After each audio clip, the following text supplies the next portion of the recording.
Good morning students. आशा है आप सब लोग स्वस्थ व प्रसन्न होंगे। 8वीं क्लास की हनी ड्यू पुस्तक है, उसका 8वां चैप्टर हम लोग पढ़ रहे थे, तो उसे दोबारा से रिवाइज कराना चाहूँगा। तो इस चैप्टर का टाइटल है ए शॉर्ट मानसून डायरी। तो चलिए पढ़ते हैं a short monsoon diary. Do you know what a diary is? क्या आपको पता है डायरी क्या होती है? It is a record of personal experiences written day after day over a long period of time. ये प्रतिदिन लिखी जाने वाली निजी अनुभवों का संग्रह होता है। लंबे समय तक लिखे जाने वाले निजी अनुभवों का संग्रह होता है। You can also use a diary to note down things you plan to do immediately और इन फ्यूचर। आप भी अपनी डायरी में उन सभी चीज़ों को नोट कर सकते हैं जिन योजनाओं को आप तुरंत करना चाहते हैं या फ्यूचर में या भविष्य में करना चाहते हैं। One of the most famous diaries published as a book is the diary of Anne Frank.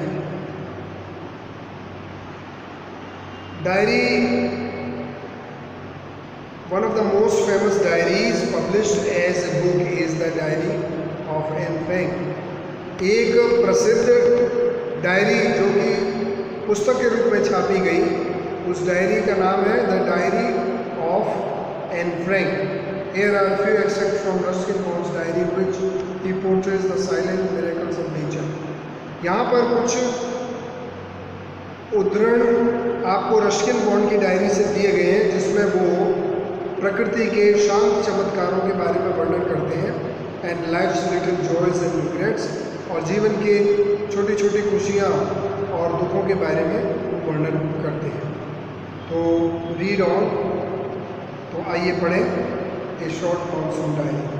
June 24, the first day of monsoon mist. जून 24 को ये मानसून की धुंध का पहला दिन। And it's strange how all the birds fall silent as the mist comes climbing up the hill. ये बहुत ही अजीब लगता है कि सारे पक्षी, जैसे जैसे धुंध ऊपर की ओर आती है पहाड़ी पर, पक्षी शांत पड़ जाते हैं। Perhaps that what makes the mist so मेलंकोली।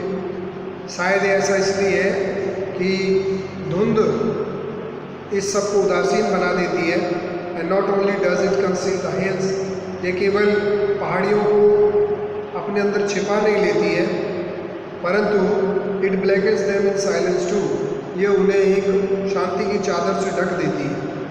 Only an hour एगो trees were ringing with bird song.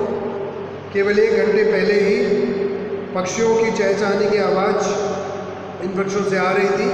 And of the forest is deadly still as though it were midnight. और अब पूरा जंगल एक मृत प्राय शांति की तरह था, जैसे कि ये अर्धरात्रि हो। Through the mist Bijju is calling to his sister. धुंध के बीच से बिजू अपनी बहन को पुकार रहा है। I can hear him running about on the hill side but I can not see him. मैं उसे दौड़ते हुए सुन सकता हूँ, लेकिन उसे नहीं देख सकता। June 25, some genuine early monsoon rain. कुछ वास्तविक आरंभिक मानसून वर्षा, वार्म एंड ह्यूमिड, गर्म और नमी वाली, and not that cold high altitude stuff we have been having all the year. और इस प्रकार इस ठंडे अधिक ऊंचाई पर जितना भी हाई ऑल्टीट्यूड स्टफ कि जो ऊंचाई वाले स्थानों पर ठंड होती है, जिसका हम सारे साल अनुभव करते हैं।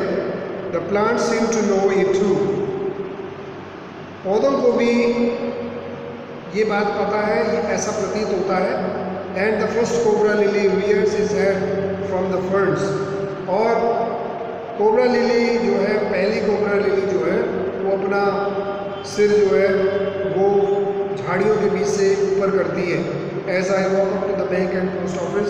जब मैं पोस्ट ऑफिस या बैंक की ओर जाता हूँ, the mist affords certain privacy. और धुंध जो है वो एक प्रकार की निजता का अनुभव कराती है। A school boy asked me to describe the hill station and valley in one sentence and all I would say was a paradise that might have been. एक स्कूल का लड़का मुझे एक सेंटेंस में हिल स्टेशन और valley को का वर्णन करने के लिए पूछता है और मैं केवल इतना कह सका कि एक स्वर्ग जो शायद कभी हुआ हो। June 27, the rains have heralded the arrival of some seasonal visitors, a leopard and several thousand leeches. The rains have heralded the arrival of some seasonal visitors.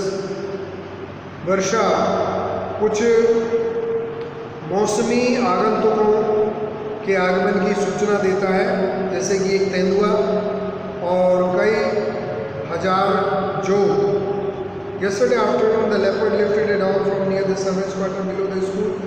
कल दोपहर को तेंदुए ने स्कूल के नीचे नौकरों के क्वार्टर वाले स्थान से कुत्ते को उठा लिया था। In the evening it attacked one of the Biju's cow, और शाम को इसने बिजू की एक काऊ के ऊपर हमला किया, but fled at the approach of the Biju's mother, और परंतु बिजू की मदर जो कि who came screaming in precaution, जो बददुआएं देते हुए चिल्लाते हुए वहाँ पर आई, इसके कारण वो वहाँ से भाग गया। एज फॉर लीचेस, जैसा कि लीचेस के लिए हो, जहाँ तक जोकों की बात है, I shall soon get used to a little blood letting every day, और थोड़े दिनों में मैं कुछ रक्त गंवाने का आदी हो जाऊँगा। Flitting silent, other new arrivals are scarlet minivets, the females are yellow, और इन नए आगंतुकों में स्कारलेट मिनीवेट नाम की पक्षी जो है वो भी वहाँ पर आते हैं, और इनकी जो मादाएँ होती हैं वो येलो कलर की होती है, पीले रंग की होती हैं। Flitting silently among the leaves like brilliant jewels, जो कि अपने आप को पत्तों में शांति से छुपा के रखती हैं, ऐसा लगता है जैसे ये चमकते हुए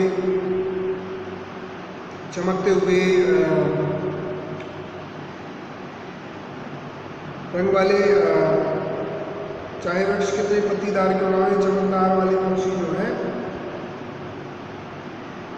मोतियों की तरह जो चमकते हुए मोतियों की तरह वृक्षों की पत्तियों में शांत उछलते घूमते हैं। No matter how leafy the trees, चाहे कितने भी घने पत्ते वाले वृक्ष क्यों ना हो, these brightly coloured birds can not conceal themself, ये चमकीले रंग वाले पक्षी जो हैं वो अपने आप को नहीं छिपा पाते। Although by remaining absolutely silent, यद्यपि एकदम शांत बैठे रहने के कारण, they sometimes contrive to go unnoticed, वो दिखाई नहीं देते हैं। Along came a pair of drongos, अब ये दूसरे प्रकार के पक्षी हैं ड्रोंगोज नाम के, इनके साथ ही वो भी आ जाते हैं। अननेसेसरीली एग्रेसिव, जो कि अनावश्यक रूप से बहुत ही उग्र स्वभाव के होते हैं। चेजिंग द मिनीवेट्स अवे, जो कि मिनीवेट्स पक्षी को दूर भगा देते हैं। A tree keeper moves rapidly up the trunk of the oak tree, और एक वृक्ष की लता वो बहुत तेज़ी से ओक के वृक्ष के तने के ऊपर तेज़ी से आगे बढ़ती है। Snapping up is set on the way, और वृक्ष के तने पर कीड़ों को छोड़ती हुई तेज़ी से फैल जाती है। Now that the rains are here, अब जबकि वर्षा ऋतु आ चुकी है, there is no dearth of food for the insectivorous birds, अब वर्षा आ चुकी है जिसके कारण कीड़े मकोड़े खाने वाले पक्षियों के लिए भोजन की कोई कमी नहीं है। तो ये फर्स्ट पार्ट इस चैप्टर का हमने पूरा कर लिया है, आगे का जो पार्ट है वो हम कल पढ़ेंगे। Thank you so much, have a great day.